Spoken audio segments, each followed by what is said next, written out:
Hypermobile joints in children and young people at school, Swansea Bay University Health Board. Please click on the audio symbol on every slide for an audio transcript of this presentation. What is hypermobility?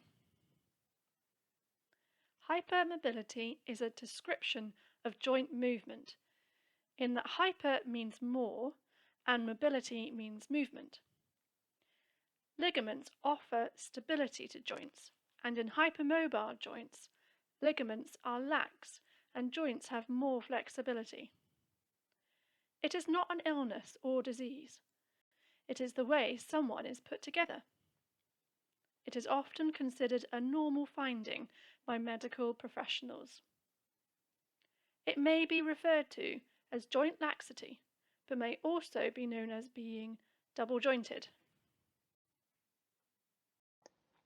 How common is it? Many individuals have hypermobile joints in one or a few joints, whereas others may have more generalized joint laxity affecting multiple joints, both small and large. Most children are more flexible than adults, some children more than others. The majority of people will become less flexible as they grow older.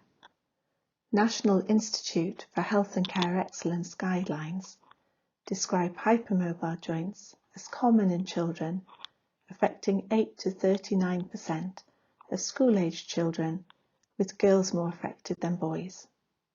See web link ck.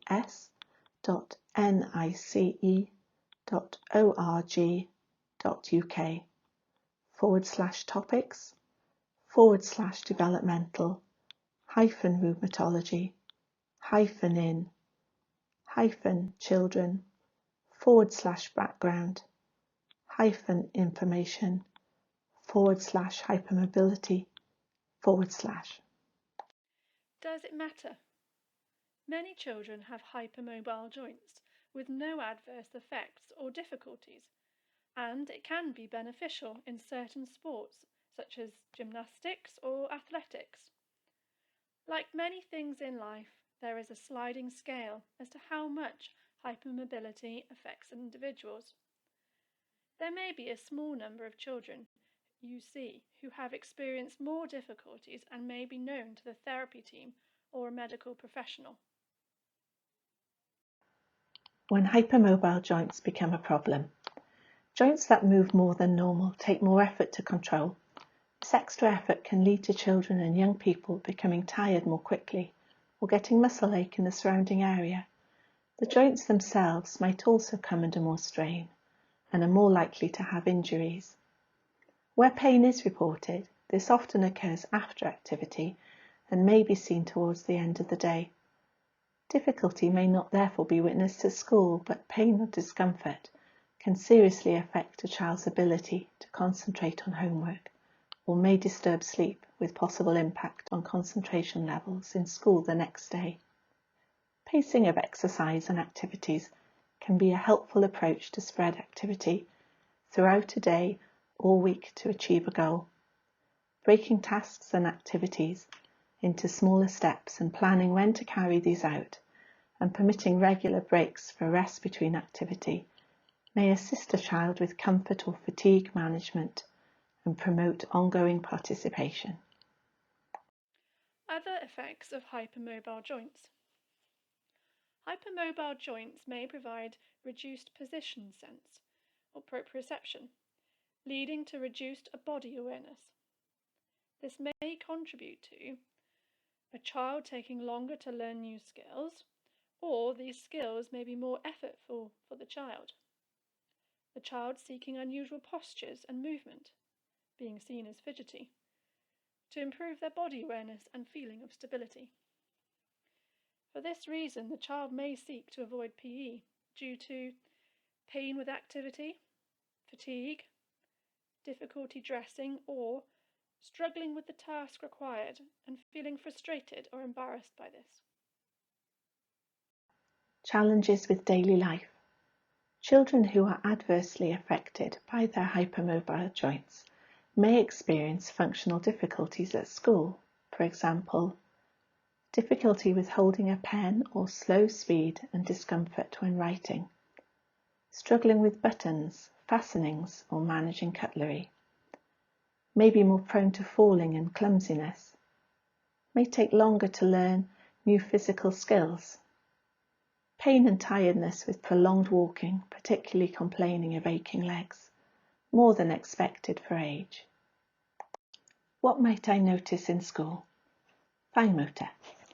Difficulty attaining or sustaining a secure grasp of a pen, e.g. struggles to grip a pen, changes grip frequently or changes hand to hold the pen. Delay in pen control due to an awkward grasp. Difficulty with prolonged writing. Difficulty keeping up with peers when writing. Difficulty with dressing in PE, e.g. managing fastenings. May be fidgety with hands. What might I notice in school? Gross motor. Difficulty learning new skills in PE. Difficulty keeping up or reluctance to run with peers. Frequent trips and falls more than their peers. More likely to be fidgety in class and reluctance to stay in one position on a chair or on the floor. More likely to use unusual postures such as W sitting on the floor or a slumped posture on the floor or at their desk. What to do if you notice something in school? Discuss your concerns with the ALNCO and parents or guardians. Agree strategies amongst the child, parent or guardian, teachers and ALNCO. Please see following slides for suggestions. If simple measures have not resolved the child's difficulties, discuss with parents or guardians whether to refer for further medical assessment, for example their GP or the local therapy team. If a child has a sudden change in behaviour or onset of pain, this should be discussed immediately with parents or guardians to seek medical attention on the same day. Any dislocations or other acute injury should be directed to the local accident and emergency department or minor injuries unit. What can help a child with hypermobile joints to succeed in school? It is important for children with joint hypermobility to have the opportunity to strengthen muscles to support hypermobile joints and build stamina. Good posture should be promoted in school for care of joints and general comfort and therefore concentration. In primary school, opportunities to practice fine and gross motor skills at the child's pace should be encouraged as part of their school day.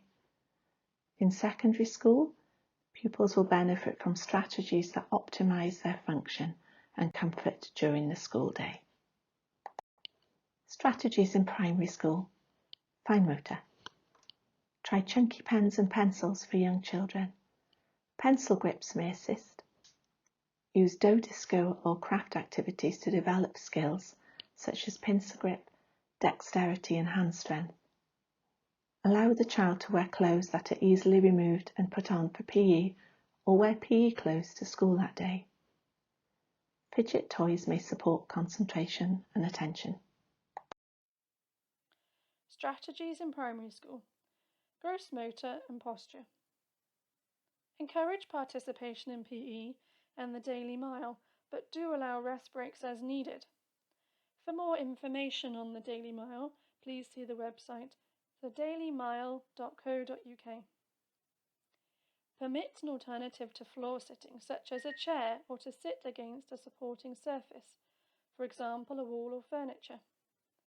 Allow movement breaks from prolonged sitting, for example sending to do jobs around the school. A desk slope and seat wedge may improve a slumped posture. Seat the child centrally in class to avoid sustained awkward postures to access the lesson. The chair should allow the child's feet to be placed flat on the floor with hips and knees at 90-degree angle. Desk height should be at elbow height or just above. This should be reviewed particularly in upper years of juniors during periods of growth. Strategies in secondary school. Fine motor strategies. Handwriting. For those experiencing difficulty in keeping pace with peers or managing larger volumes of work, a paced approach to handwriting, supplemented with alternative measures for prolonged work as required, may assist, such as use of IT, use of worksheets instead of extensive note-taking, photocopies of notes, use of bullet points, rest breaks, additional time. Additional support for exams and assignments may be needed, e.g. rest breaks, additional time, use of IT or Scribe. Permission to use IT for homework completion may be a positive strategy to assist with management of fatigue at end of day. Strategies in secondary school. Gross motor. For difficulty in getting around the school, particularly while carrying heavy bags, the following may help. Access to a locker or suitable drop-off point to leave books and sports kit. A second set of textbooks to be kept at home, or access to online resources.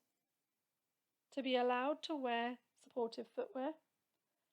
5-minute pass to leave lessons early to avoid crowds in corridors. The young person may need permission to be excused from some PE activities, such as contact sports, or support to participate in PE activities as able by allowing rest breaks or more gentle warm-ups and paced activity. Strategies in secondary school. Posture. These strategies may assist the young person with comfort and good posture at their desk. Access to a chair and desk of suitable height that permits the young person's feet to be placed flat on the floor or other support, and hips and knees at a 90-degree angle. Desk height should be at elbow height or just above. Permission for the young person to be seated centrally within the classroom so that they are not required to adopt sustained awkward postures to access a lesson. Access to a science store with a backrest. Permission for a movement break. When a child or young person is known to the therapy team, additional recommendations may be given by the therapists. In some cases, equipment recommendations may be made, e.g. desk slope, seat wedge cushion, pen grips, science stools with backrests. The child or young person may be provided with a tailored program of activities to promote core stability, general strength and/or development of dexterity or hand strength, usually to be carried out with their family at home, but could be used in school as an alternative to PE as appropriate. The child or young person may be provided with a hand splint to support handwriting and would need permission and understanding from the teachers without drawing too much attention to its use amongst peers. For further online information. For information from the Hypermobility Association in the UK, please visit www.hypermobility.org/pages/children-and-young-people/tag/child. For a useful general leaflet from the Association of Paediatric Chartered Physiotherapists, please visit apcp.csp.org.uk/documents/parent-leaflet-hypermobility-2012. This concludes the presentation. Thank you for your time.